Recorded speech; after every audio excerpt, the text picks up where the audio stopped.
I want to quit something. I messed up at my internship for the first time yesterday. Let's start there. Well, not fully. I managed to save my mess up at the last moment.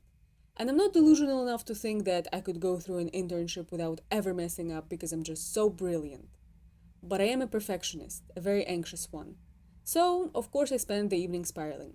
Does this mean I'm bad at my job? Maybe I don't have what it takes? Am I more stupid than I thought I was? Am I a bad person? Hold on. You might ask, how does messing up at work make me a bad person?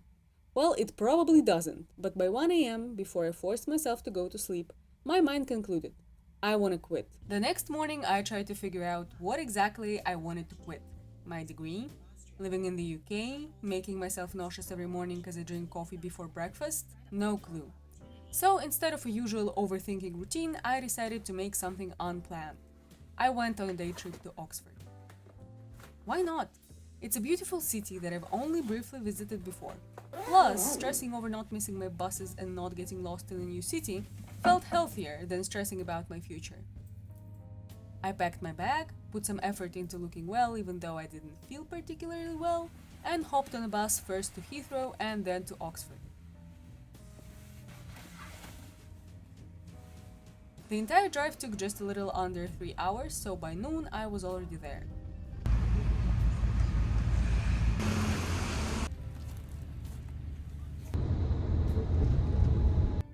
Oxford was sunny and busy, but in a nice, wow, it's so lively here way. Like most tourists probably do, I went straight to the Radcliffe Camera.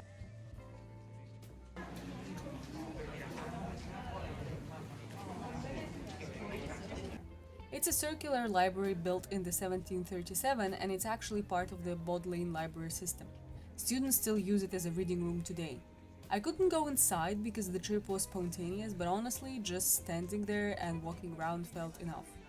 And to be honest, seeing the amount of tourists around it, I totally understand why they don't just let people roam there for free.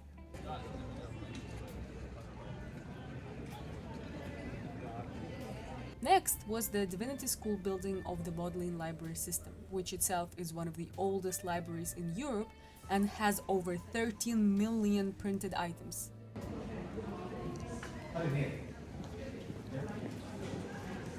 I gotta admit, I did catch myself looking through these windows and daydreaming about what it would feel like to be a scholar there for whom walking those corridors was like a no big deal thing.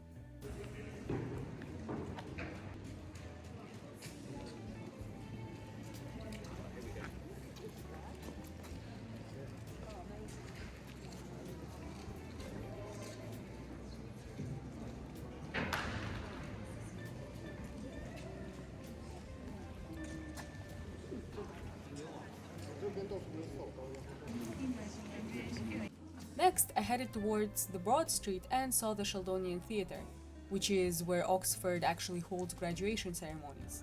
It was designed by Christopher Wren when he was only 38, which did nothing to alleviate my stress of feeling like I'm running out of time, but it's truly a gorgeous, gorgeous building.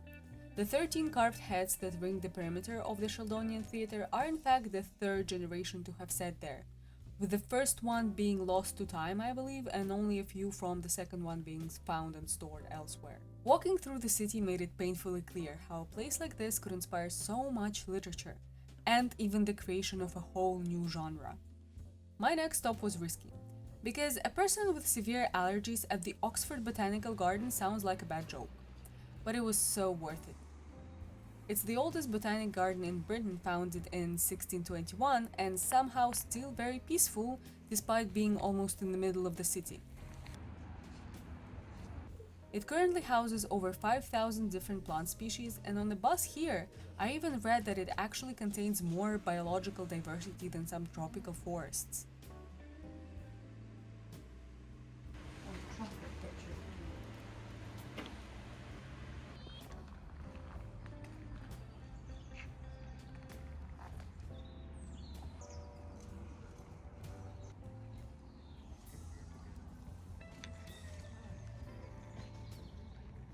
I got to enjoy reading one chapter of the book before my allergies caught up with me and I had to leave. I stopped at the Queen's Lane Coffee House for a quick Americano, and it claims to be the oldest continuously operating coffee house in Europe, dating back to 1654. The sight of actual Oxford students sitting there writing their essays was something worth coming for as well. I was running out of time, so my next stop unfortunately had to be very quick, but I got to visit the Pitt Rivers Museum, which holds over 500,000 objects from different cultures.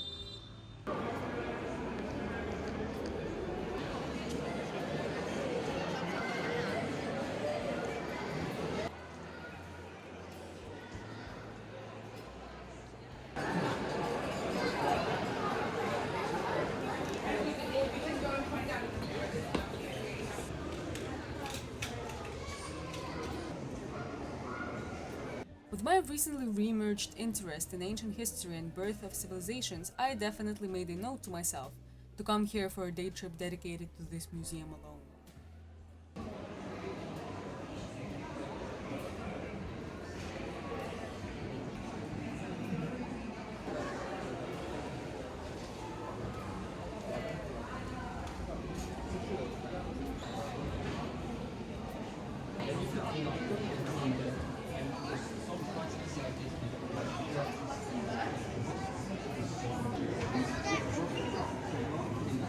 Finally, I went to Blackwell's bookshop, which is famous for its massive underground book room.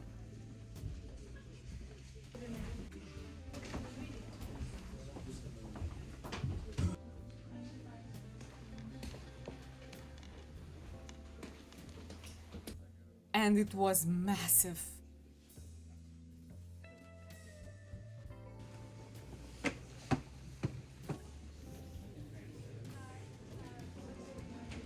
They also have this really cool seating area, but considering how many tourists were around, I cannot imagine ever being focused on your work if you sit here.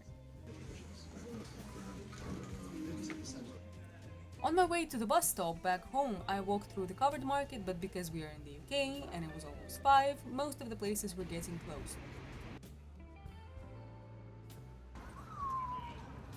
Shortly be arriving at St. Clement's. Please remain seated until. And this is the moment I realized I just paid £16 for the wrong bus, but I figured it out and got home. Right. Conclusions. Oxford is beautiful. I definitely need to go there for a full day to spend more time at the places that I visited and visit other places because I'm pretty sure I missed a lot. But I started this video because I felt like I wanted to quit something. I wasn't sure what exactly. But now I'm thinking, maybe if I want to quit something, I can start by quitting making myself miserable all of the time for no reason whatsoever. Because after an evening of feeling miserable, I'm able to hop on a bus and go to a city like Oxford. And that's my life. And it's not even about Oxford in particular.